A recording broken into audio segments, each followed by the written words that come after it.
Oke, Assalamualaikum warahmatullahi wabarakatuh. Selamat malam dan salam sejahtera buat kita semuanya. Kita bertemu lagi pada les malam hari ini dalam materi tentang literasi dalam bahasa Indonesia pertemuan yang pertama.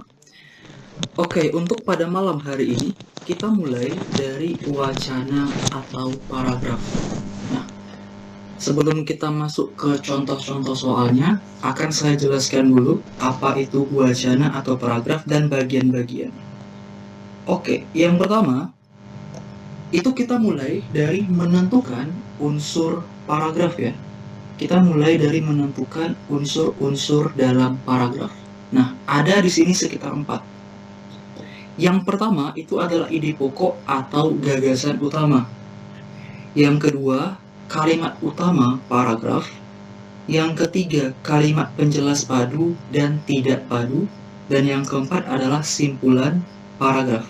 Nah, sebelum kita jelaskan 1, 2, 3, 4 ini, apa itu paragraf ya? Tangan bang, fokusnya di rem loh. Jempolku nggak megang fraksi. Bukan di mute mikrofonnya. Oke, apa itu paragraf? Paragraf adalah suatu kesatuan pikiran yang dituangkan dalam kalimat atau kumpulan kalimat yang saling berkaitan untuk membentuk suatu ide atau gagasan pokok gitu. Jadi paragraf itu adalah suatu kesatuan pikiran yang dituangkan dalam kalimat atau beberapa kalimat yang saling berkaitan untuk membentuk suatu ide atau gagasan pokok ya. Nah, yang pertama, kita mulai dulu apa itu ide pokok atau gagasan utama. Oke, kita pelajari semuanya. Berarti di sini apa itu ide pokok atau gagasan utama? Kira-kira apa teman-teman? Coba tulis di kolom chatnya. Apa itu ide pokok atau gagasan utama? Yang simpelnya apa kira-kira? Kan kita udah belajar tuh waktu SD mungkin ya. Disajikan sebuah bacaan, tentukan ide pokok dari bacaan tersebut gitu. Kira-kira apa? Namanya aja ide pokok ya, itu adalah hal pokok ya. Hal pokok yang diungkapkan dalam suatu paragraf atau bacaan yang menjadi inti keseluruhan isi paragraf gitu. Jadi hal pokok yang diungkapkan. Hal pokok yang diungkapkan dalam suatu paragraf ya. Dalam suatu paragraf yang menjadi inti keseluruhan isi paragraf ya, yang menjadi inti keseluruhan isi paragraf. Silakan mikrofonnya di mute ya. Nah, itu ya. Nah, gagasan utama ini ya biasanya bisa kita lihat dalam kalimat utama ya. Biasanya gagasan utama ini bisa kita lihat di kalimat utama. Biasanya kalimat utama itu terletak pada awal paragraf ya. Bisa dilihat dari kalimat utamanya. Nah, contohnya gini. Misalkan ya, kita punya beberapa paragraf nih. Paragraf pertama, paragraf kedua, paragraf ketiga. Nah, biasanya kalimat utamanya itu terletak di awal kalimat biasanya. Nah, di sini biasanya kalimat utama tiap paragraf ya. Kalimat utama tiap paragraf. Nah, kalau kita lihat ya, kalau kita lihat berdasarkan kalimat utamanya ya, kalau kita lihat berdasarkan kalimat utamanya, maka kalimat utamanya itu atau ide pokoknya itu bisa kita lihat pada awal paragraf, itu namanya deduktif ya. Kemudian bisa juga di akhir, apa namanya? Akhir induk ya, induktif. Atau keduanya ya. Atau keduanya. Jadi gagasan pokoknya itu ya bisa kita lihat, atau gagasan utamanya itu bisa kita lihat dari kalimat utamanya, apakah dia di awal, di akhir, atau di keduanya, awal atau akhir. Awal atau akhir. Nah, gitu. Nah, setelah kalimat utama, itu biasanya nanti ada namanya kalimat penjelas, teman-teman ya. Contohnya, di awal ini kalimat utama dijelaskannya apa yang menjadi inti bacaannya. Nah, setelah itu akan diberikan penjelasan, yaitu menjelaskan kalimat utama. Nah, gitu. Dan kalimat menjelasnya itu bisa terdiri dari 2 atau 3 kalimat biasanya. Nah, oke. Sekarang kita masuk ke kalimat penjelas ya. Nomor 2 adalah kalimat penjelas. Ya, nomor 2 adalah kalimat penjelas. Jadi setelah kalimat utama itu, ini utama ya, terus nanti ada kalimat penjelasnya. Nah, biasanya lebih dari satu kalimat. Nah, kalimat penjelasnya ini ada yang kalimat yang padu, kalimat penjelas yang padu, dan kalimat penjelas yang tidak padu. Nah, gitu biasanya. Yang padu itu apa? Dia memiliki struktur yang erat dengan kalimat utamanya. Ya, dia memiliki struktur yang erat sehingga dia bisa menjelaskan isi dari paragraf tersebut. Tapi kalau tidak padu, artinya dia tidak ada korelasinya antar satu kalimat dengan kalimat yang lain. Nah, contohnya gini. Misalkan dia berbicara tentang ilmu komunikasi, ya. Ilmu komunikasi ini topiknya. Kemudian dijelaskannya nih apa itu ilmu komunikasi, apa aja cabang-cabang ilmunya, bagaimana penerapannya. Nah, itu kan padu ya. Tapi kalau dia tidak padu, misalkan dia ngomongin tentang ilmu komunikasi. Nah, tapi nanti di akhir kalimatnya dia ngomongin tentang ilmu komputer. Kan nggak masuk kan? Nggak masuk jadinya. Berarti kalau padu itu adalah kalimat yang memiliki struktur yang erat dan saling mendukung antara unsur-unsurnya sehingga bisa menyampaikan kalimat tersebut dengan jelas. Tapi kalau tidak padu, dia tidak punya korelasi ya antar satu kalimat dengan kalimat yang lain. Nah, gitu. Yaitu ide pokok, gagasan utama, sama kalimat penjelas. Nah, kalau simpulan apa teman-teman? Simpulan ini adalah apa? Ini adalah kegiatan menyimpulkan atau kita mencari ikhtisar atau inti dari kalimat tersebut berdasarkan apa yang setelah diuraikan sama si pengarangnya. Oke, kita coba ya soalnya dulu sebelum kita masuk ke sini. Silakan teman-teman lihat soalnya dulu. Silakan dibaca soalnya. Sebelum kita baca, jadi kalau bahasa Indonesia itu ya, kan dia kebanyakan soalnya tentang bacaan. Jadi jangan baca dulu teksnya, tapi baca dulu apa yang ditanya gitu. Silakan kita baca dulu pertanyaan. Yang ditanyakan adalah ide pokok. Oke, baru teman-teman baca ke kalimatnya, bacaannya. Silakan dibaca.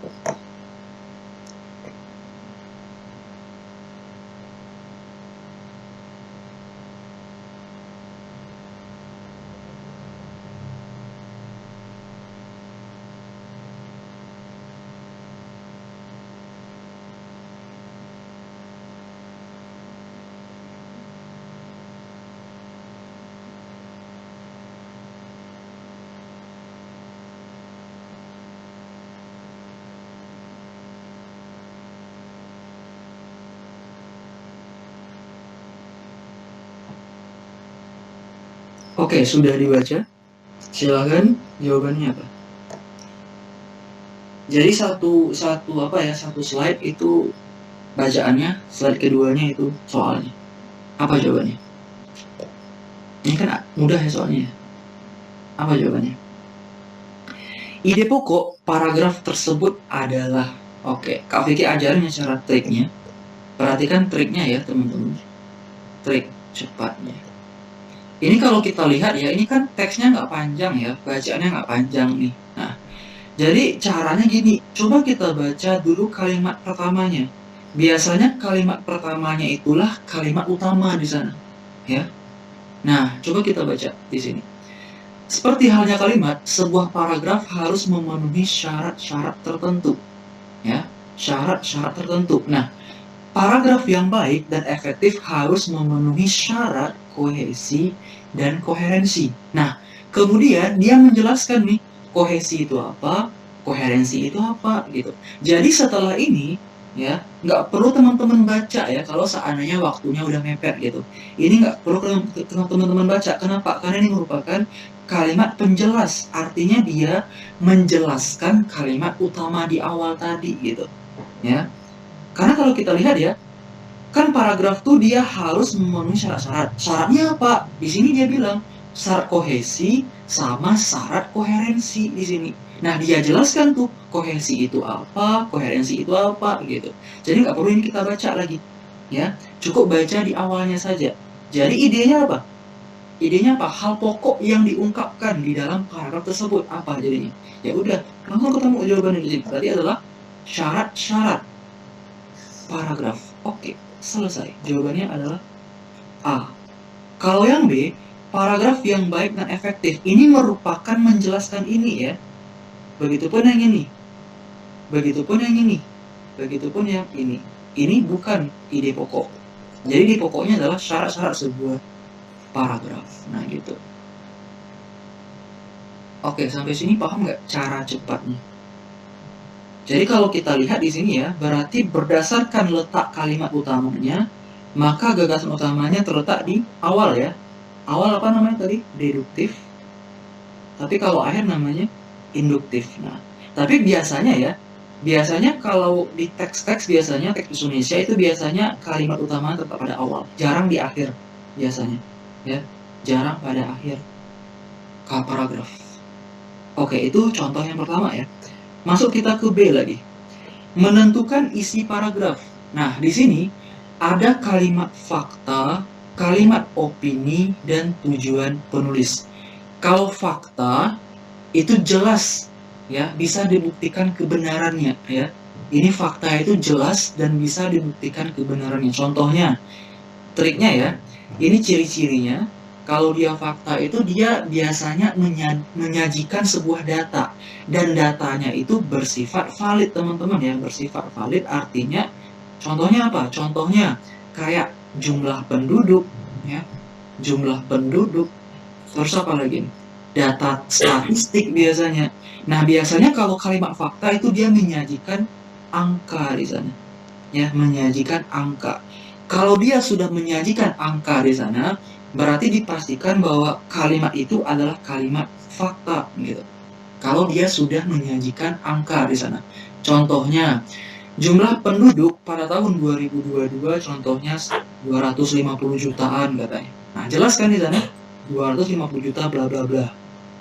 Itu merupakan sebuah data yang tidak bisa kita elakkan ya. Nah, tapi kalau opini penulis artinya apa? Pendapat penulis di sana. Ya. Pendapat penulis tentang bla bla bla contohnya. Jadi opini adalah pendapat. Wajib tahu ini. Inilah yang dilakukan ribuan malaikat untuk kita. Oke. Dan yang terakhir, tujuan penulisan.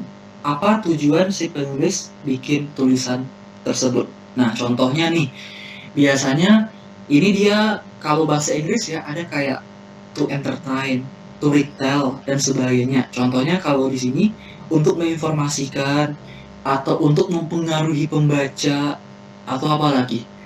Untuk sekedar entertain pembaca aja dan sebagainya. Nanti bisa kita lihat di dalam bacaan tersebut. Nah, gitu.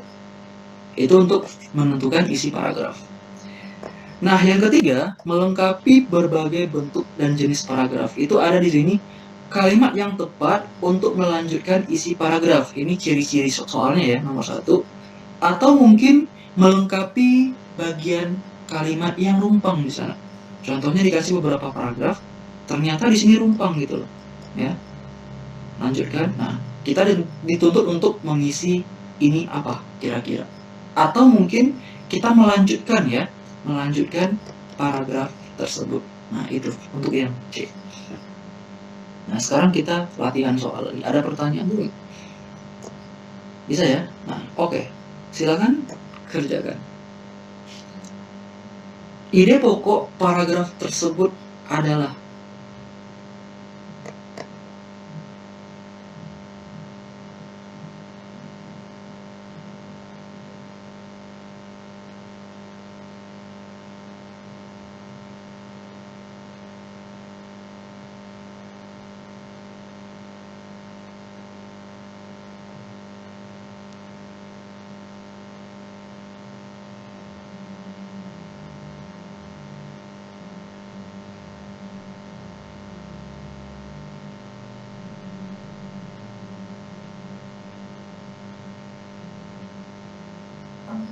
apa jawabannya? Jadi kalau saya tanya ini ya, gagasan utamanya itu kalau kita lihat dari letak kalimat utamanya itu jatuhnya kemana? Ke deduktif atau induktif di sini, atau keduanya? Kira-kira yang mana? Ya, gini. Gagasan utama itu bisa kita lihat dari apa ya? Letak kalimat utamanya gitu. Ada yang induktif, ada yang deduktif, atau yang keduanya. Induktif ya. Oke, kalau kita baca di sini, sebaiknya brokoli dimasak atau direbus dengan air mendidih bla bla bla. Oke. Tambahkan garam bla bla bla. Itu proses ya, atau alurnya atau prosedurnya di sana. Ini kalau bahasa Inggris kayak prosedur tag ya. Nah, fungsi air bla bla bla. Nah, dalam kondisi seperti ini, maka brokoli dapat disimpan 2-3 hari dalam lemari pendingin dan aman dikonsumsi gitu. Berarti ini letaknya di akhir paragraf ya, di akhir kalimat. Berarti jawabannya deduktif. Kalau kita baca, berarti dia berbicara tentang cara menyimpan brokoli. Jawabannya A. Kalau yang B, fungsi garam, enggak. Kalau yang C, cara mempertahankan warna, bukan warna, tapi cara menyimpan, ya. Cara menyimpan dia nggak akan bilang di sana, ya. Cara menyimpan. Yang D, daya tahan, enggak. Dia nggak bilang daya tahan ya. Bukan daya tahan, tapi berapa lama disimpan gitu kan. Nah, karena daya tahan itu kan dari sini dia. Nah, yang E, cara membersihkan, enggak. Jawabannya adalah A. Ini paragrafnya singkat ya.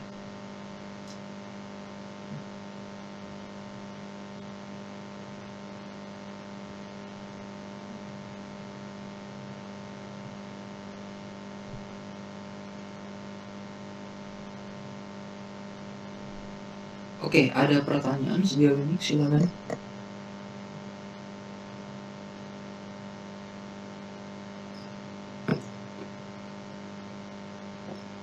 Bisa dimengerti?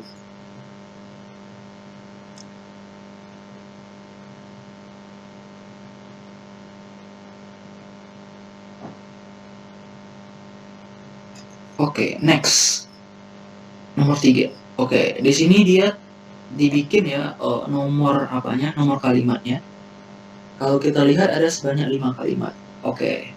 Sebelum kita baca ya, jadi kalau baik itu bahasa Indonesia ya atau bahasa Inggris, itu jangan baca bacaannya dulu gitu. Jangan dibaca dulu. Tapi kita baca dulu apa yang ditanya ya. Apa yang ditanya. Kenapa Kak? Karena kalau kita baca, kita nggak tahu tujuan di sini, ya. Kita membaca tujuannya apa, kita nggak tahu ya teman-teman ya. Jadi kalau kita bertemu teks ya atau bacaan, baca dulu apa yang ditanya gitu, biar jelas arahnya kemana, ya. Biar jelas nanti arahnya kemana. Endingnya apa? Biar kita tidak buang-buang waktu gitu. Karena gini, kalau kita baca dulu bacaannya, terus kita baca lagi pertanyaannya. Nah, kita lupa yang kita baca tadi. Kita kembali lagi ke awal. Kan buang-buang waktu jadinya. Ya, ingat ujiannya itu waktunya sangat singkat sekali. Oke, kita baca soalnya. Ide pokok ya. Oke, masih tentang ide pokok. Silakan dibaca.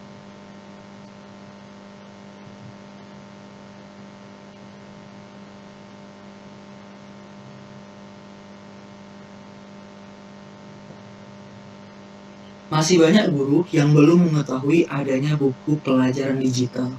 Padahal, Kementerian Pendidikan Nasional sudah menyiapkan 49 judul buku digital kecil di internet. Karena itu, pada awal tahun ajaran sekarang, kemungkinan kecil sekolah menggunakan buku digital.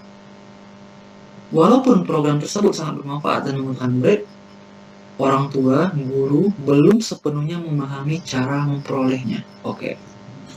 Sepertinya udah bisa kita tentuin ya. Di samping itu, banyak guru yang belum mengenal buku digital yang diakses dari internet, sehingga mereka harus dibekali pengetahuan tentang internet. Nah, kalau sebelum kita ke soal ya, sebelum kita ke objektifnya, kira-kira coba deh teman-teman bikin kira-kira ide pokoknya apa ya. Kalau seandainya soalnya itu dalam bentuk isian singkat, anggap ya sekarang isian singkat, kira-kira apa ide pokoknya? Tanpa kita melihat optionnya. Kira-kira apa? Ya. Kalau seandainya soalnya apa ya? Soalnya esai, apa jawabannya? Coba bikin dulu kira-kira apa? Masih banyak guru yang belum mengetahui adanya buku pelajaran digital. Padahal Kementerian Pendidikan Nasional sudah menyiapkan 49 judul buku digital kecil di internet. Nah, kalau kita lihat di sini ya, di kalimat pertamanya saja sepertinya udah bisa kita tentuin kayaknya. Ya, padahal karena itu, walaupun itu kan merujuk ke kalimat sebelumnya, ya nggak teman-teman? Gitu caranya. Ini merujuk ke kalimat sebelumnya gitu. Artinya apa? Artinya dia itu menjelaskan kalimat di awal, ya. Itu caranya. Padahal berarti kan dia rujukannya ke kalimat sebelumnya ya. Padahal karena itu yang mana? Ya udah dari kalimat sebelumnya. Nah gitu. Jadi nggak perlu kita baca ini lagi, ya. Jadi apa kira-kira? Coba saya baca. Banyak guru yang belum mengetahui buku digital. Oke, boleh. Sekitar 90% benar ya. Manfaat buku pelajaran digital. Apakah benar manfaat di sini, Piccolo? Yakin manfaat? Dia bilang di sana. Bukan manfaat ya. Dia nggak bilang manfaat di sana. Laili, banyak guru yang belum mengetahui. Oke, boleh, benar ya. Banyak guru yang belum, oke, benar. Banyak guru yang belum mengetahui. Oke, benar. Bukan manfaat ya.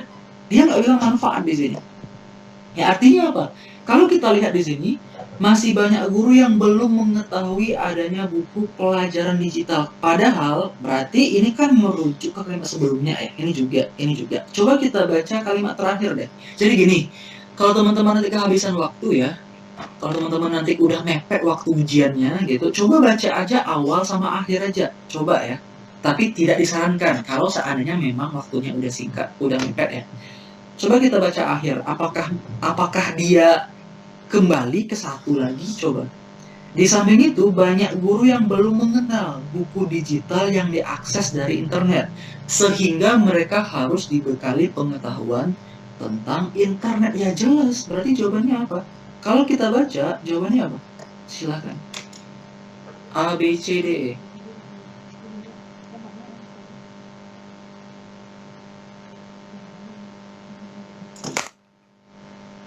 A, B, C, D, E apa? Jelas ya? Nah gitu. Jumlah buku digital dia nggak bilang ya. Dia bilang cuma bukan itu ide pokoknya ya. Buku pelajaran digital di internet.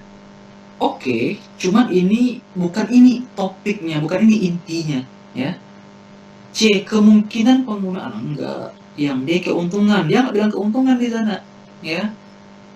Yang E, pengetahuan guru tentang buku digital. Nah gitu, pengetahuan guru tentang buku digital. Karena kenapa? Karena masih banyak guru yang belum mengetahui adanya buku digital. Sehingga para guru tersebut harus dibekali pengetahuan tentang internet. Nah gitu ya. Itulah si ide pokoknya. Oke, ini kalau kita lihat nggak terlalu panjang ya. Hanya satu paragraf tapi terdiri dari 5 kalimat. Nah gitu. Jadi usahakan nanti ya, baik itu Indonesia maupun bahasa Inggris. Kita kemarin udah belajar bahasa Inggris kan. Nah teman-teman, kalau bahasa Inggris Indonesia itu teman-teman nggak perlu baca semua sebenarnya gitu ya. Apalagi kayak tes TOEFL ya, nggak perlu baca semua ya. Tidak perlu dibaca semua. Kita cukup mencari apa yang ditanya, dan kalau bisa teman-teman bisa membaca cepat. Sekali baca langsung dapat informasinya gitu ya. Usahakan membacanya itu ya paling banyak 2 kali aja. Kalau udah 3 kali itu takutnya waktunya habis nanti. Sekali baca langsung diserap informasinya. Jadi intinya teman-teman perbanyak membaca, itu aja intinya ya. Perbanyak membaca. Contohnya membaca koran atau surat kabar gitu ya. Perbanyak membaca. Ini intinya. Atau lewat HP juga boleh kok membacanya, atau baca novel juga bisa ya. Pokoknya apapun yang mengandung informasi di sana. Oke. Next. Oke, kita lihat dulu soalnya. Oke, soalnya ada 2. Kita baca sekilas, bla bla bla, oke ya. Nah, sekarang kita lihat dulu soalnya. Ide pokok ya, masih ide pokok di sini.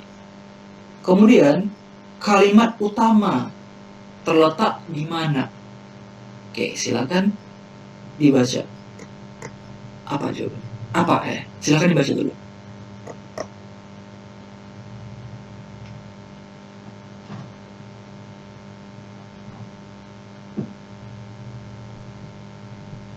Ada pendapat yang mengatakan bahwa saat ini banyak remaja yang tidak peduli terhadap lingkungannya.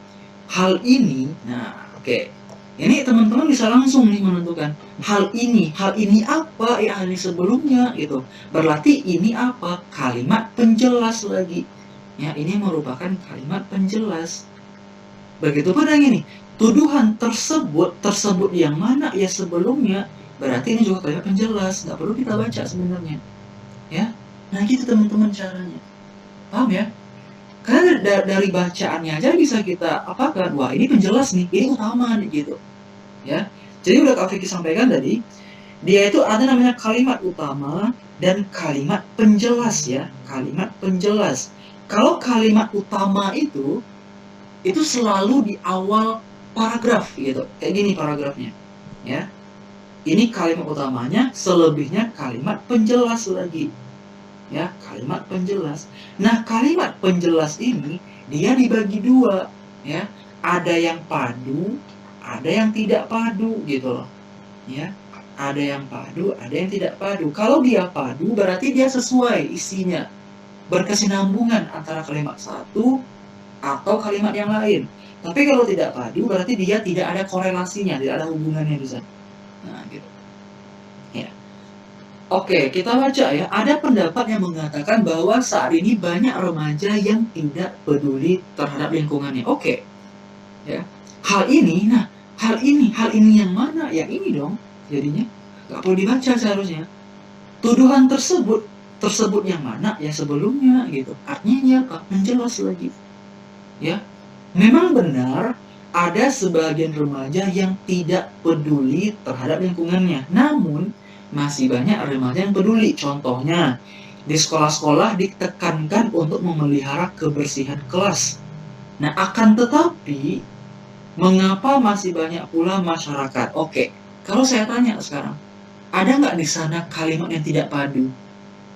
Nomor berapa kalimat penjelas yang tidak padu? Atau tidak ada korelasinya dengan kalimat penjelas yang lain?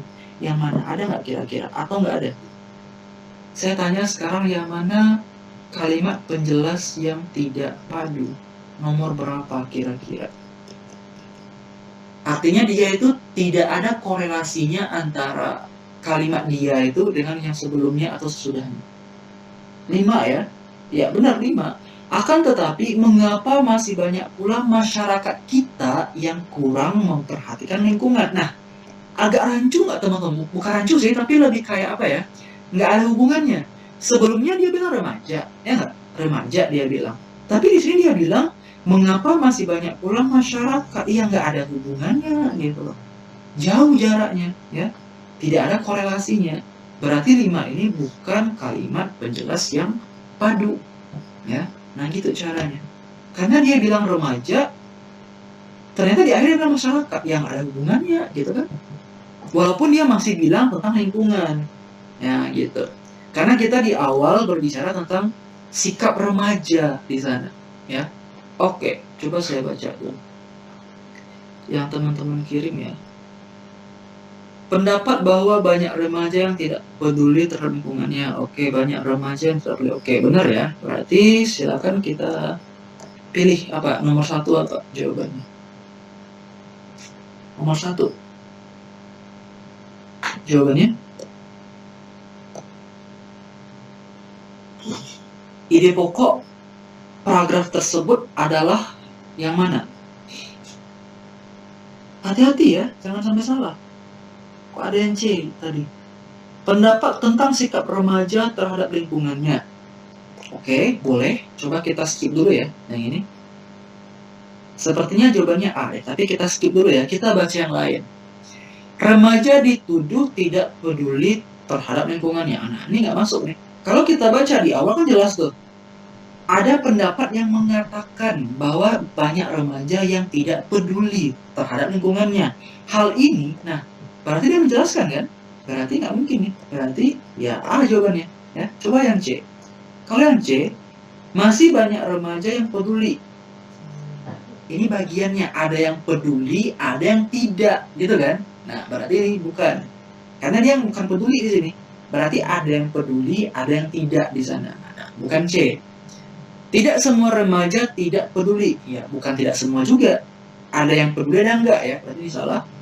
Yang E. Banyak masyarakat yang tidak. Oh, kok masyarakat? Bukan. Ya udah, jawabannya pasti A gitu. Karena gini ya. Kalau bahasa Indonesia, bahasa Inggris itu biasanya optionnya ini kalau kita baca ya itu biasanya hampir benar semua nggak ya? Hampir ya di sini, hampir benar semua. Nah itulah ciri-ciri soal bahasa Indonesia ya, semua bahasa Inggris hampir benar semua. Tapi hanya ada satu yang paling tepat ya, satu yang paling tepat. Kita mencari yang paling tepat. Nah ini dia yang kita cari. Mungkin semuanya benar, boleh ya. Cuman hanya satu jawaban yang paling tepat. Carilah yang ini. Nah gitu. Beda sama matematika.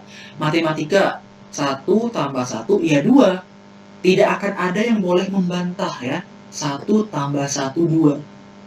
Siapa yang membantah? Nggak ada, ya kan? 2 tambah 2 ya 4. Siapa membantah? Nggak ada.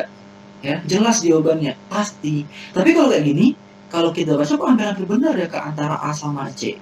Tapi pilihlah yang paling tepat. Nah, gitu ya. Jadi kalau bahasa itu mungkin kelihatannya sepele, tapi teman-teman jangan anggap sepele ya. Takutnya nanti di sanalah yang akan menurunkan nilai kita gitu, ya. Karena mungkin kelihatannya sepele tapi kebanyakan soalnya jebakan. Oke. Nomor 2, jawabannya apa? Kalimat utamanya jelas ya. Kalau kita baca tadi berdasarkan kalimat utamanya tadi ya, gagasan utama terletak pada di awal, berarti jawabannya A ya, di A. Oke, jelas ya. Karena kalimat kedua, ketiga seterusnya itu kalimat penjelas lagi. Next, kalimat penjelas yang tidak padu. Yang tidak padu apa tadi?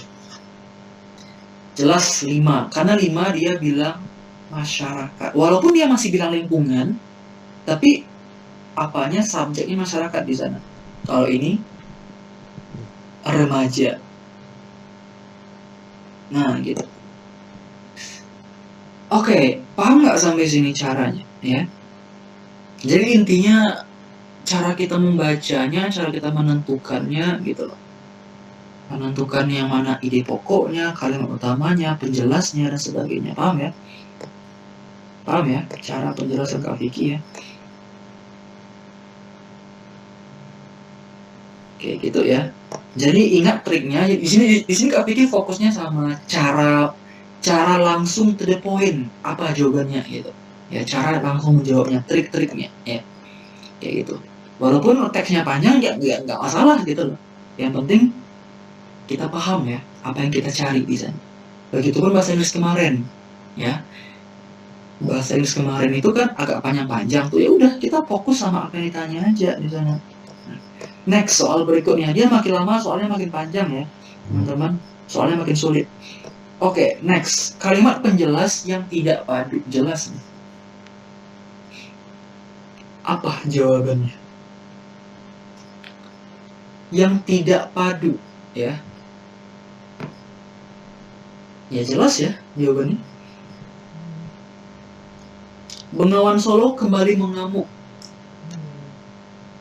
Itu majas ya teman-teman ya, hiperbola di sana, mengamuk ya.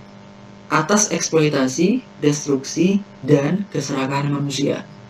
Bukan mengamuk dalam artian dia mengamuk, bukan. Ini majas ya, ini majas. Nanti kita pelajari majas di pertemuan berikutnya. Oke. Majas tuh banyak, ada hiperbola dan sebagainya ya. Nah, jembatan dan akses jalan putus. Kenapa? Karena dia mengamuk katanya, ya. Oke. Pemukiman dan sawah terendam banjir. Eksploitasi itu apa? Gini, eksploitasi itu kalau kayak sungai ya, kalau sungai itu dieksploitasi itu biasanya kayak pasir di sana, pasir di dalamnya. Itu digunakan untuk bikin bangunan atau apapun gitu. Dieksploitasi mungkin tumbuh-tumbuhan di sana atau pasir di dalamnya itu atau batu-batuannya mungkin dieksploitasi yang diambil sumber dayanya di sana. Itu eksploitasi. Destruksi ini pengerusakan, namanya destruksi ya, dari kata serapan bahasa Inggris ini. Ini kata serapan ya. Ini kerusakan atau merusak gitu. Ya. Jadi kalau eksploitasi itu sumber daya diambil di sana. Contohnya kalau sungai itu apa? Kayak batu-batuannya mungkin atau pasirnya mungkin atau mungkin hewan di sana diambil gitu. Dieksploitasi, diambil ya. Diambil sumber dayanya di sana itu. Tapi kalau destruksi itu adalah pengerusakan atau merusak ya. Oke. Pemukiman dan sawah terendam banjir. Rakyat miskin, kedinginan, lapar, stres. Ini akibat apa? Ya akibat tadi gitu loh. Akibat keserakahan manusia. Ya. Tanah longsor menjadi subur. Ya. Di sini dia bilang subur nih. Sedangkan sebelum-sebelumnya kita berbicara tentang eksploitasi, destruksi, rakyat miskin, kedinginan, kelaparan, jembatan akses jalan putus. Sedangkan di sini dia bilang tanah longsor menjadi subur. Iya, kontradiksi dong. Tidak ada korelasi di sana. Ya, berarti jawabannya nomor 5. Nah, gitu. Karena dia tidak ada hubungan atau tidak ada korelasinya. Jelas dia bilang sebelumnya itu tentang jembatannya putus, jalannya putus, rakyatnya miskin, kedinginan, lapar. Tahu-tahu di kelimanya dia bilang tanahnya subur gitu. Ya nggak nyambung kan? Oke, next. Simpulan lagi. Jadi ikhtisar ya, atau intinya apa di sana? Nah, silakan. Ular, biawak, cicak, dan sebagainya termasuk jenis binatang melata. Oke. Seperti jenis binatang lainnya, binatang tersebut memerlukan air. Begitu juga tumbuh-tumbuhan, misalnya mawar, kelapa, atau sawo. Sawonya apa ya? Buah ya. Manusia juga memerlukan air. Manusia, tumbuh-tumbuhan, dan binatang sangat memerlukan air. Ya udah, jelas. Berarti ular, biawak siapa? Binatang. Dia butuh air katanya. Ya kan? Dia butuh air. Apalagi tumbuh-tumbuhan, dia juga butuh air. Siapa lagi? Manusia. Dia juga butuh air. Disimpulkan di sini manusia, tumbuh-tumbuhan, binatang itu siapa? Makhluk hidup. Nah, gitu. Ya. Berarti semua makhluk hidup memerlukan air. Jawabannya C. Kalau yang A dia hanya bilang manusia aja, enggak. Yang B tumbuh-tumbuhan aja, enggak. Yang D manusia aja, enggak. Yang I binatang, enggak. Berarti dia simpulan apa ikhtisar dari paragraf tersebut. Nah, gitu caranya ya. Biasanya simpulan tuh biasanya ya terletak di akhir biasanya, di akhir paragraf. Oke, paham ya? Next. Nah, oke. Soalnya sudah mulai panjang. Oke. Makin lama soalnya makin panjang ya. Silakan kita baca dulu ya. Kira-kira apa nih? Kira-kira dia berbicara apa? Coba baca cepat aja, baca skimming aja. Baca sekilas aja. Dia berbicara apa di sini? Dalam situasi yang sulit seperti sekarang, sebaiknya kita sangat selektif dalam menggunakan devisa. Oke.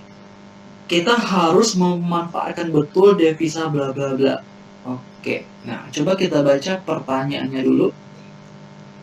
Oke, pernyataan bahwa ini garis miring ya. Permintaan akan produk-produk pertanian bukanlah sesuatu yang tiba-tiba, merupakan sebuah apa? Perkiraan, dugaan, pendapat, harapan, atau fakta.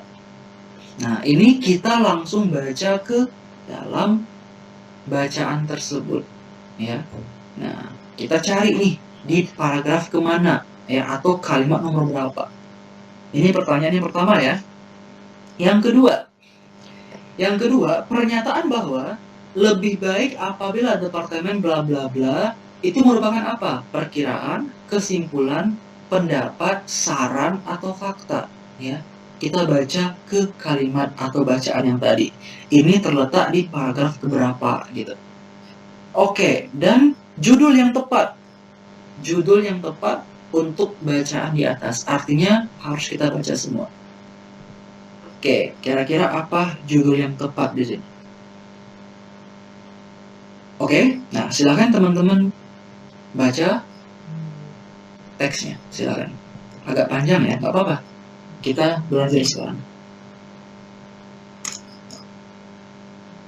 Coba. Kalau tadi kan dia nomor terakhir dia minta judul ya, jadi harus kita baca dulu semuanya ya. Jadi kira-kira judulnya apa? Kira-kira ya.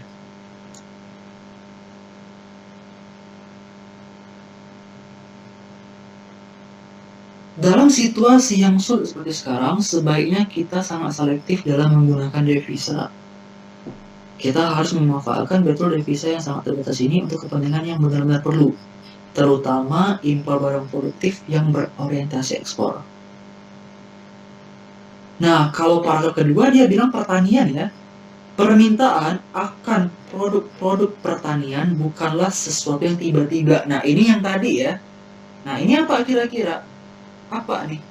Apakah pendapat, saran, kesimpulan, atau apa gitu?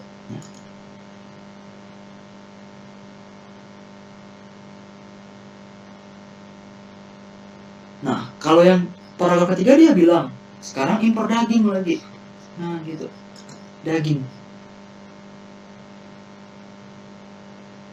Daripada impor daging, ya, lebih baik apabila Departemen Pertanian itu menata potensi produksinya sehingga ketersediaan dan produksi sudah setahun. Oke. Potensi pertanian, nah berarti dia secara garis besar ya dibilang pertanian ya. Nah, coba kita lihat soalnya. Nomor 1, jawabannya apa? Kira-kira itu apa?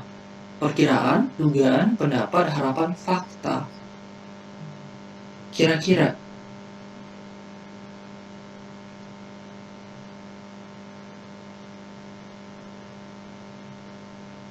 Hati-hati ya. Permintaan akan produk-produk pertanian bukanlah sesuatu yang tiba-tiba. Apakah itu fakta? Apakah itu fakta? Coba.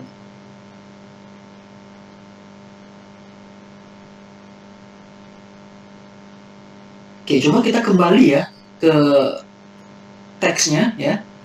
Permintaan akan produk-produk pertanian bukanlah sesuatu yang tiba-tiba. Bukanlah sesuatu yang tiba-tiba. Itu apa teman-teman? Ayo. Coba baca kalimatnya. Jadi gini, dia hampir sama dengan bahasa Inggris ya. Baca sebelum sama setelah kalimat tersebut gitu. Jadi diuraikan. Jadi bisa disimpulkan kira-kira dia apa. Baca sebelumnya sama setelahnya. Berarti baca sebelumnya ini atau baca setelahnya. Hubung-hubungkan nanti.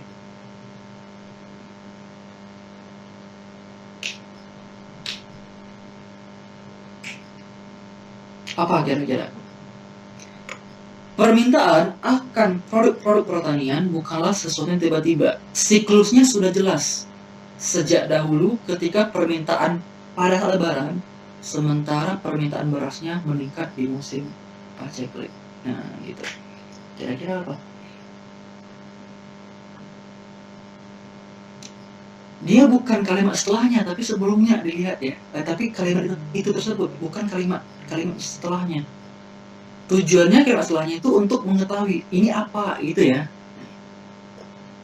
Kalau setelahnya jelas ya. Nah, kira-kira apa? Dia hanya satu jawaban. Satu jawaban. Nggak boleh dua jawaban. Ya, hanya satu jawaban. Ayo. Kira-kira apa ya? Perkiraan, dugaan, pendapat, harapan, fakta. Kalau harapan nggak mungkin, ya. Jelas nggak? Ya. Kayak apa? Coba teman-teman kira-kira. Yang sudah menjawab, apakah mau ganti jawaban? Perkiraan.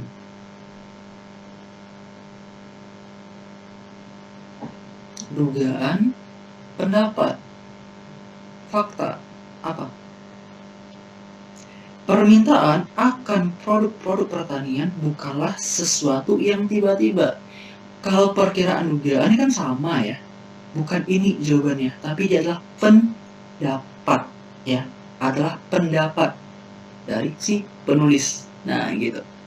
Oke. Nomor 2, silakan. Apa jawaban?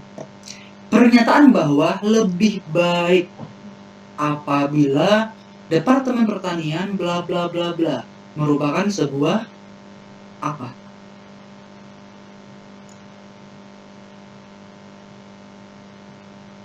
Perkiraan, kesimpulan, pendapat, jelas. Lebih baik apa?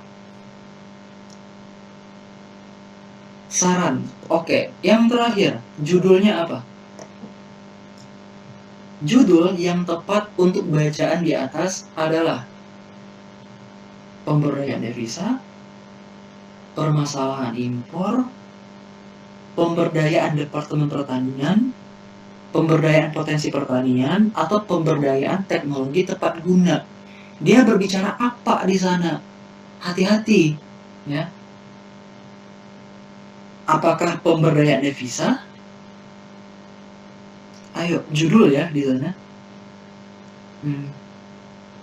Judul itu singkat, padat, jelas, ya.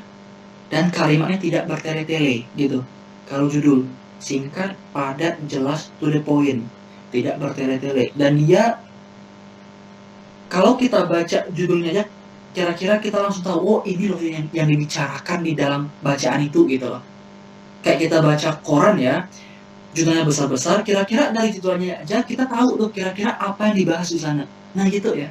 Oke, kita kembali ke teksnya. Jadi judul tuh kalimatnya tidak boleh bertele-tele. Dia singkat, padat, jelas, dan tidak bertele-tele. Sekali kita baca judul, kita langsung tahu, oh ini loh bacaannya kira-kira. Nah gitu. Ya. Apa? Apakah devisa di sini? Kalau setelahnya kan nggak devisa lagi kan?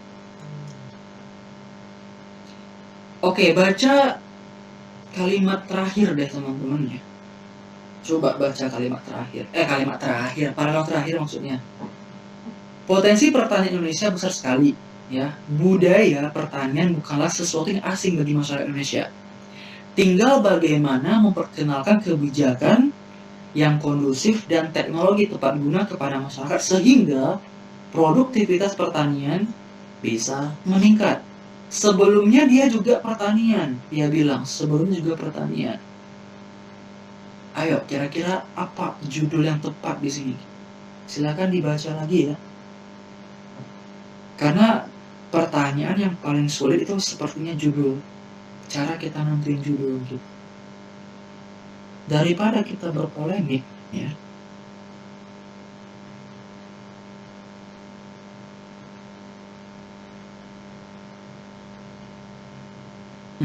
Udah ketemu kira-kira? Udah bisa ditangkap kira-kira judulnya apa? Oke, kembali kita ke optionnya. Silakan langsung dijawab. Nomor 3. Judul apa? D, yakin? Oke, kita bahas satu-satu ya. Kita bahas satu persatu. Ingat, judul singkat, padat, jelas, tidak bertele-tele, dan dia menggambarkan apa yang dibicarakan di dalam bacaan tersebut gitu. Pemberdayaan devisa, benar dia bilang, cuma bukan ini yang tepat ya. Coba yang B. Permasalahan impor, ya benar dia bilang permasalahan impor di sana, cuman apakah benar nggak itu yang intinya itu nggak dibicarakan di sana? Enggak kan? Perhatikan terakhir ya. Ada kalimat potensi pertanian di sana. Kalau yang B salah, yang C pemberdayaan Departemen Pertanian, bukan ini. Coba yang D, pemberdayaan potensi pertanian, D. Kalau yang E, bukan. Ini bagiannya. Ya, D jawabannya. Pemberdayaan potensi pertanian. Oke, silakan teman-teman baca lagi. Kalau teman-teman masih ragu ya.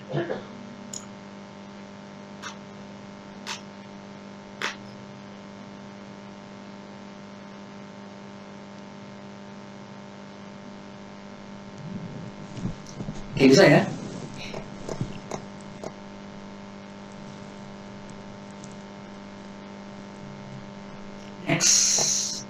kalimat fakta. Silakan. Ingat tracknya yang tadi? Kalau fakta itu apa?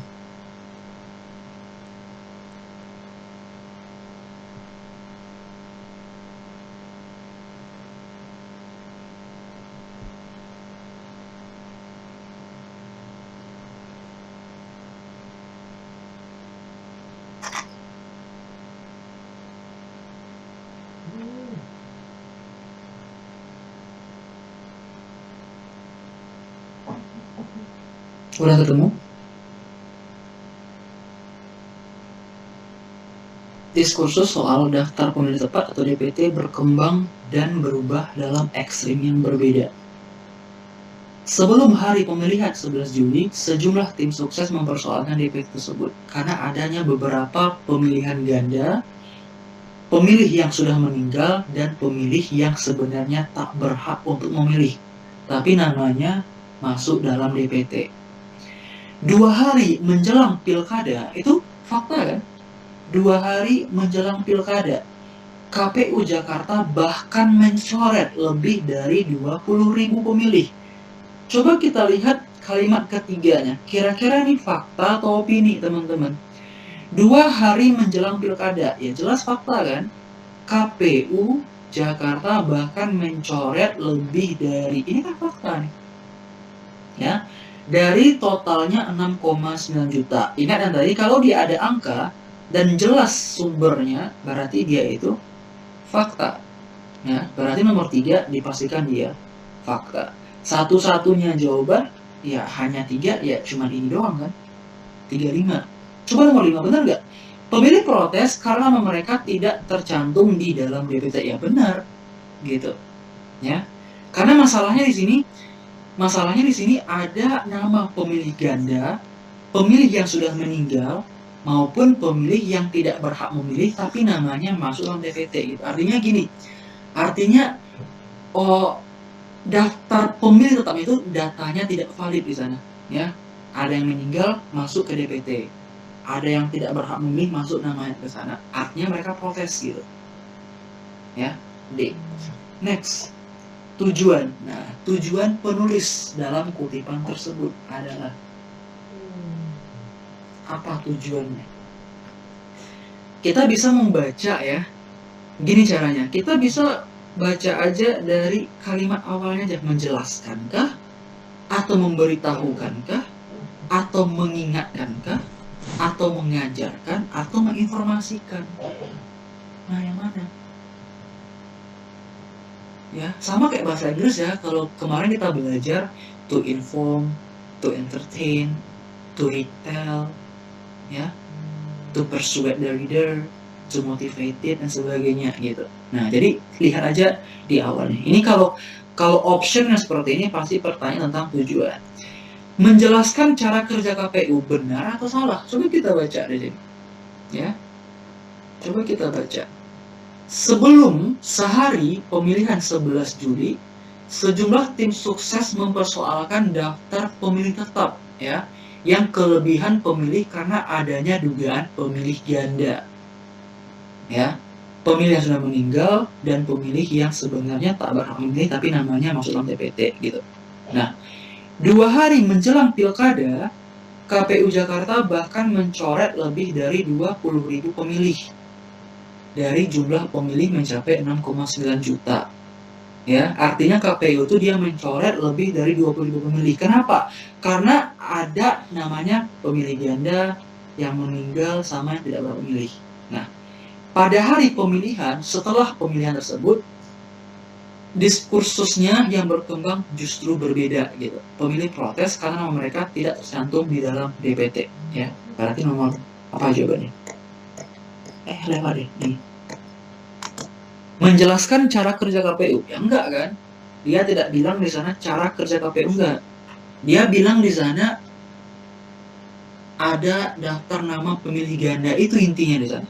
Ya, pokoknya data namanya itu enggak valid ya, enggak valid. Yang B, memberitahukan jumlah pemilih tetap. Ya bukan memberitahukan, salah. Ya, dia enggak ini persoalannya di sini. Ya, bukan ini tujuannya. Yang C mengingatkan, ya jelas salah. Enggak ada. kata di sana mengingatkan, yang D mengajarkan masyarakat, yang enggak.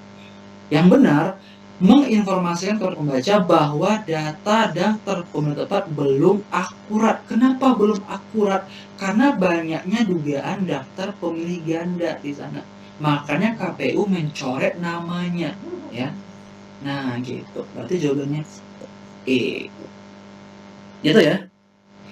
Oke. Any question? Ada pertanyaan sejauh ini? Bisa ya?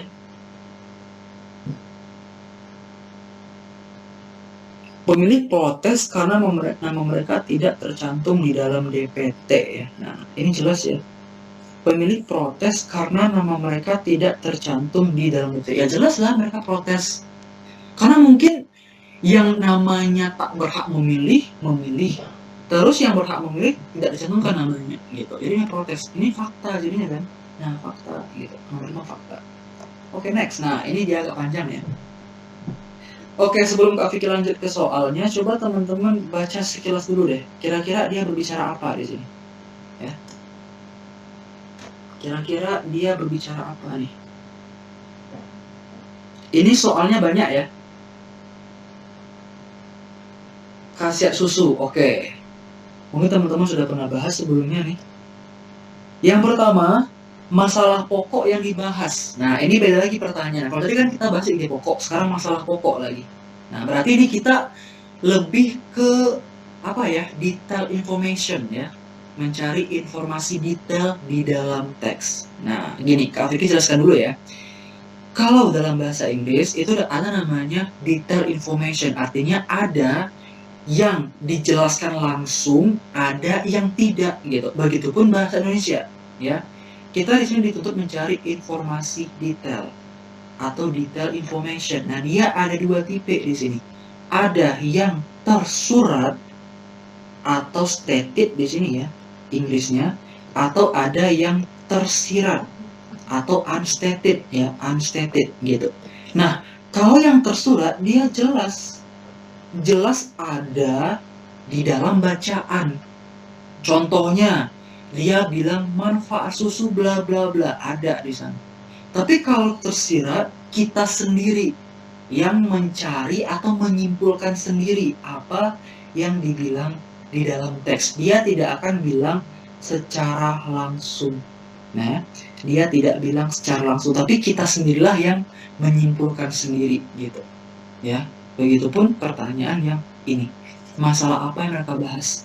Yang kedua, yang dimaksud dengan intoleran susu apa?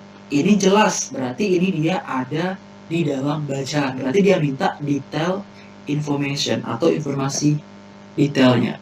Ya, apa yang dimaksud intoleran susu? Teman-teman langsung baca ke intinya saja. Ya. Oke, yang ketiga, pertanyaan yang jawabannya dapat ditemukan dalam bacaan. Oke, apa? Kalau kita baca pertanyaannya ada jawabannya. Nah, yang mana? Oke, 3 saja soalnya. Berarti ketiganya itu lebih ke apa ya? Lebih ke detail informasi di sana. Silakan dibaca.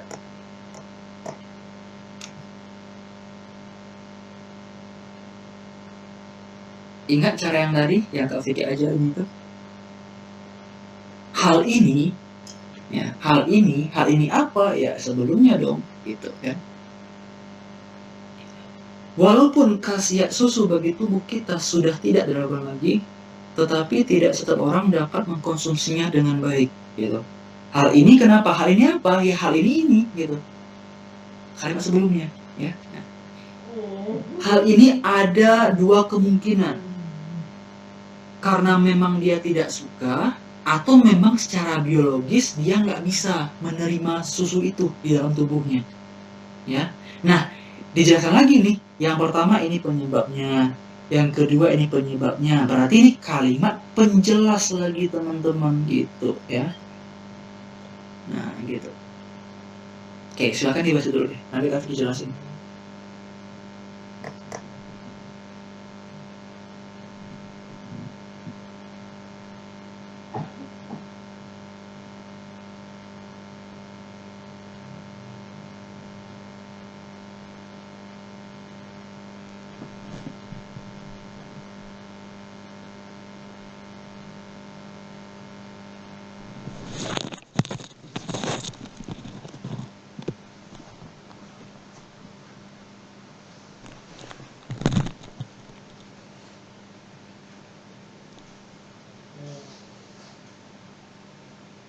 Oke. Oke ya. Nah, coba kita ke soalnya. Masalahnya apa? A, B, C, D, E. Jawabannya? Masalah yang mereka bahas apa? Nah, itu. Ayo, apa jawabannya?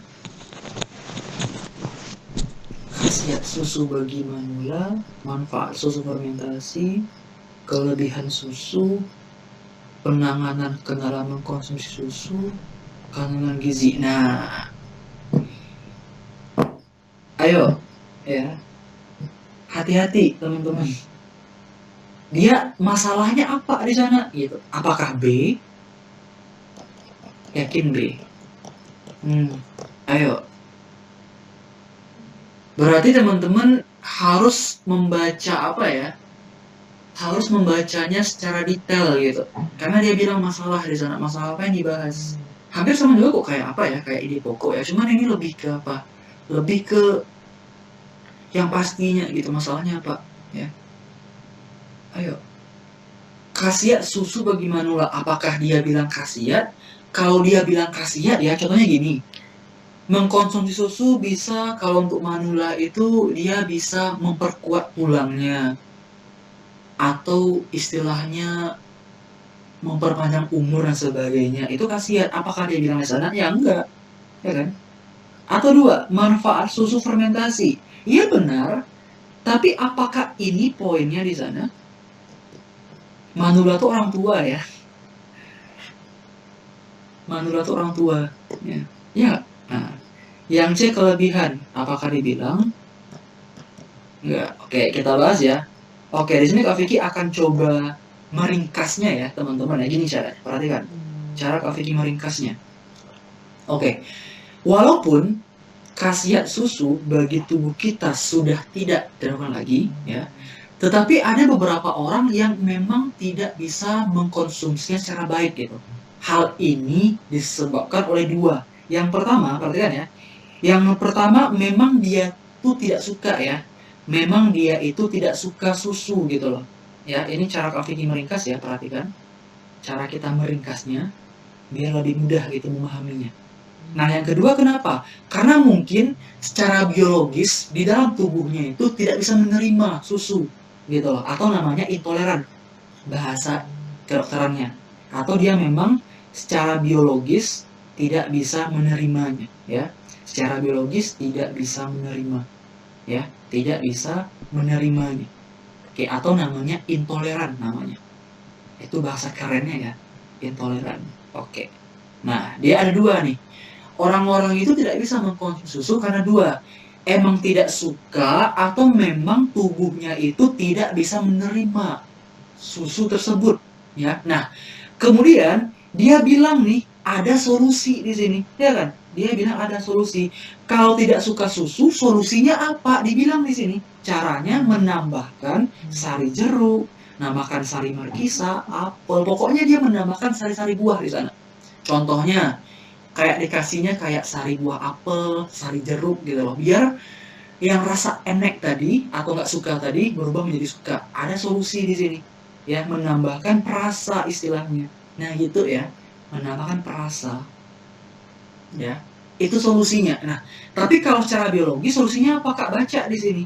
Ya, baca di sini solusinya apa? Solusinya adalah menggunakan fermentasi gitu loh. Ya. Jadi diubah menjadi susu fermentasi. Ya, seperti yogurt, kefir dan kumis. Nah, ya. Diubah jadi susu fermentasi gitu. Nah, itu solusinya, teman-teman. Ya. Nah, itulah inti di sini. Cuma dua ini aja kok intinya. Ya. Gitu caranya. Kita langsung istilahnya sekali baca langsung tangkap informasinya. Gitu. Sekali kita baca langsung kita tangkap informasinya. Jadi jangan istilahnya waktu itu singkat, jangan dibaca lebih dari 2 kali. Usahakan jangan dibaca lebih dari 2 kali kalau memang waktunya udah mepet gitu. Coba kita baca kalimat atau paragraf terakhir. Susu fermentasi, dia bilang nih di sini. Fermentasi itu diperoleh atau solusi dari memang orang tidak suka atau memang dia tubuhnya tidak bisa menerima ya. Nah, susu fermentasi juga bermanfaat bagi manula. usia lanjut di sini kan, orang tua kan, yang mengalami kesukaran dalam mencerna makanan yang berprotein tinggi. Nah, gitu. Oke, berarti jawabannya ketahuan kan? Berarti jawabannya apa di sini? Ayo, silakan. Apakah B, manfaat? Enggak. Apakah C? Enggak. Apakah E, kandungan gizi susu? Iya dibilang, cuma tadi jawabannya D, penanganannya gitu. Kalau dia tidak suka, ini penanganannya. Kalau memang tubuhnya tidak bisa menerima, ini penanganannya. Nah, jawabannya ini yang paling tepat. Nah, paham nggak teman-teman cara menjawab? Cara meringkasnya gitu. Paham nggak? Paham ya?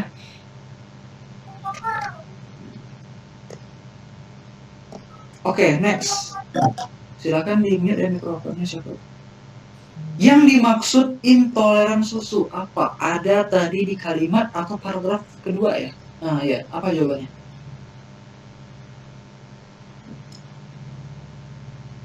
Jelas ya? Ini jawabannya jelas. Ya, jelas ada di dalam bacaan. Apa yang dimaksud dengan penderita intoleran susu? Jelas di sana. Ya, coba kita cari deh. Yang mana teman-teman? Paragraf nomor berapa? Paragraf nomor ini ya, nomor 2 ya. Nah, ini dia. Jelas ya? Secara biologis, penderita intoleran susu tidak mampu mencerna laktosa dari makanan bla bla bla. Nah, gitu. Ya, jawabannya jelas ya. Ini jawabannya jelas. C. Kalau yang A, orang tidak suka, bukan. Orang secara biologis menghindari, bukan menghindari, ya.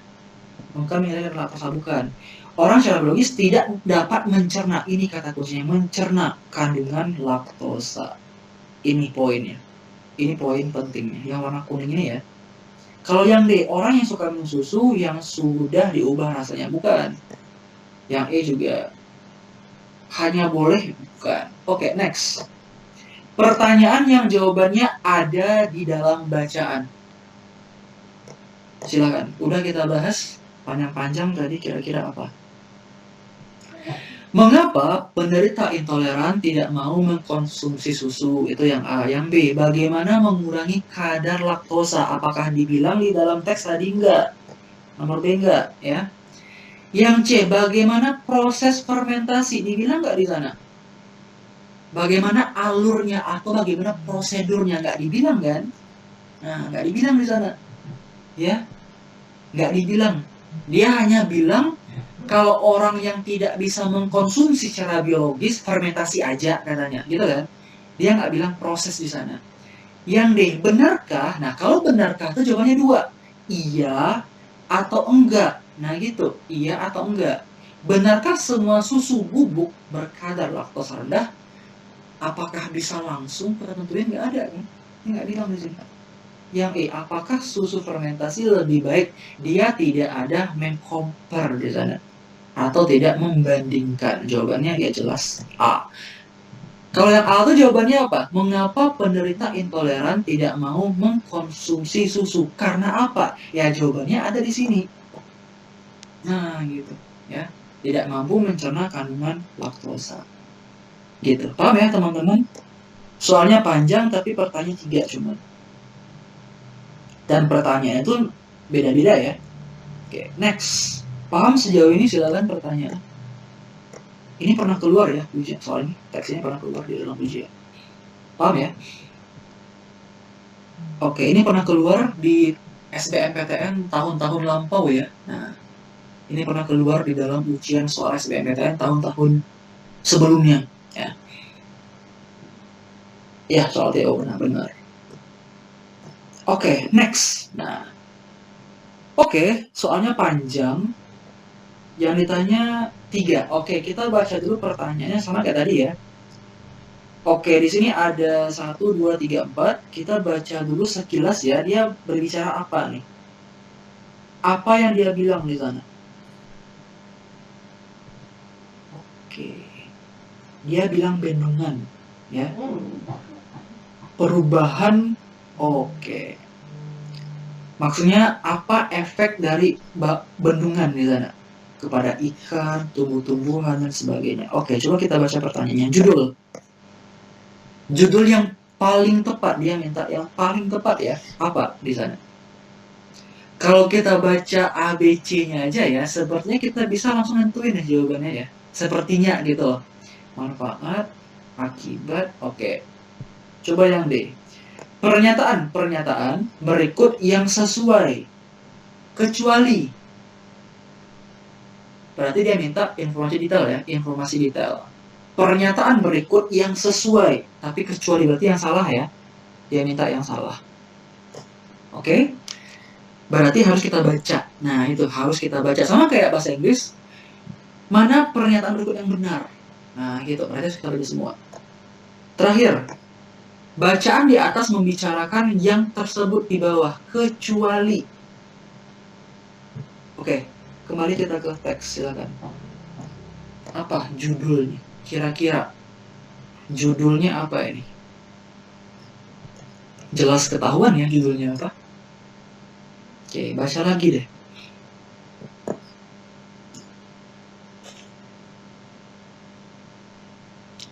Ada orang yang meneliti bendungan yang dibangun di sepanjang aliran sungai.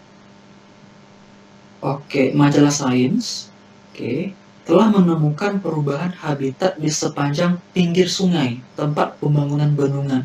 Nah, perubahan pertama itu terletak pada jenis ikannya. Ikannya banyak yang punah. Kenapa? Karena dia terhalang untuk bisa bergerak bebas di sini. Ya. Akibatnya makin lama populasinya semakin menurun dan bisa menyebabkan dia punah gitu. Artinya dia tidak bisa melintas bebas kalau dibangun bendungan. Nah, contohnya yang mana? Contohnya jenis ikan salmon di sini, ya. Nah, bahkan jenisnya hanya bisa bertahan tidak lebih dari separuh, gitu, ya. Yang lebih mengherankan, tumbuh-tumbuhannya lagi, ya, di kanan kiri sungai, ya. Jenis tumbuhannya yang punah mencapai 15%. Nah, artinya apa? Kalau kita baca berarti efeknya itu ke ikan sama ke tumbuhan. Itu nggak ringkasannya. Berarti efeknya nih ya, gini caranya. Berarti efeknya itu ada ke ikan. Gimana ikannya, Kak? Ikannya makin punah gitu. Kenapa dia punah? Karena dia tidak bisa melintas bebas. Begitu caranya. Ya, tidak bisa melintas bebas, dia punah. Nah, kemudian ke tumbuhan lagi. Ketumbuhannya itu juga punah. Nah, gitu. Juga punah hanya mencapai 15%. Gitu ya. Nah, hanya mencapai 15%. Perubahan itu sudah selesai pada 3 bulan pertama. Nah, lalu apakah tidak perlu dibangun bendungan? Nah, perlu, cuman yang perlu ditinjau adalah konstruksinya. Nah, ini ada jawaban langsung, ada pertanyaan, ada jawabannya di sini. Jadi bukan dia tidak perlu, tapi yang perlu ditinjau adalah konstruksinya atau bentuk bangunannya, ya. Di beberapa negara udah diubah bentuk bendungannya, sehingga nanti bisa menyelamatkan jenis-jenis ikan yang tidak mungkin lagi bisa bertahan dengan bentuk bendungan yang lama. Ini solusi. Nah, langsung diberikan solusi di sini, gitu di akhirnya. Oke? Jadi efeknya, jadi intinya cuma dua ini aja, ya. Cuma dua ini aja efeknya, ke ikan punah, tumbuh-tumbuhannya juga punah, dan dikasih sama solusi. Solusinya apa, Kak? Solusinya diubah bentuk bendungannya, diubah bentuk konstruksinya di sana. Nah, itu aja inti teksnya kan, teman-teman. Nah, itu caranya ya. Oke, jadi judulnya apa? Langsung ketahuan apa? Manfaat, bukan. Dia nggak bilang manfaat di sana. Apa? Akibat bendungan di sepanjang aliran sungai. Apa jawabannya? Oke, boleh. Masuk akal ya. Cuman kita skip dulu deh. Coba yang C. Pembangunan bendungan di Swedia. Enggak, dia nggak bilang di Swedia. Ya. Yang D. Pengaruh bendungan pada jenis ikan. Iya, benar. Cuman tumbuhannya mana gitu. Dia nggak hanya bilang ikan saja. Tumbuhannya mana? Yang E, tumbuh-tumbuhan ikannya mana? Nggak lengkap. Ya udah, berarti jawabannya B. Nah, gitu ya caranya. Oke, jawabannya B. Jadi harus pas ya. Dia judul tuh singkat, padat, jelas, dan satu lagi menarik. Ya, menarik pembaca untuk membaca bacaan tersebut gitu. Judul. Itu syarat sebuah judul singkat, padat, jelas, tidak bertele-tele, dan menarik. Nah, gitu. Menarik itu apa, Kak? Dia itu bisa menarik orang untuk membacanya. Nah, itu ya judul. Oke, next. Pernyataan berikut yang salah diminta. Jawabannya apa? Bendungan dapat menyebabkan beberapa jenis ikan tertentu punah. Ya, benar ya kan? Benar. Yang B, bendungan dapat mempengaruhi jenis-jenis tanaman. Ya, benar. Apa jawabannya coba? Bentuk bendungan lama perlu diubah berdasarkan konstruksinya. Ya, benar kan? Mana yang salah jawabannya? Ayo. Tinggal D sama E lagi. Silakan dipilih. Pengaruh lingkungan dari bendungan-bendungan terdapat di sungai. Perubahan habitat terjadi di sepanjang hulu sungai tempat pembangunan bendungan. Yang mana? Hati-hati ya. Pengaruh lingkungan dari bendungan sepanjang pinggiran sungai. Perubahan habitat terjadi di sepanjang hulu sungai tempat pembangunan bendungan. Ayo.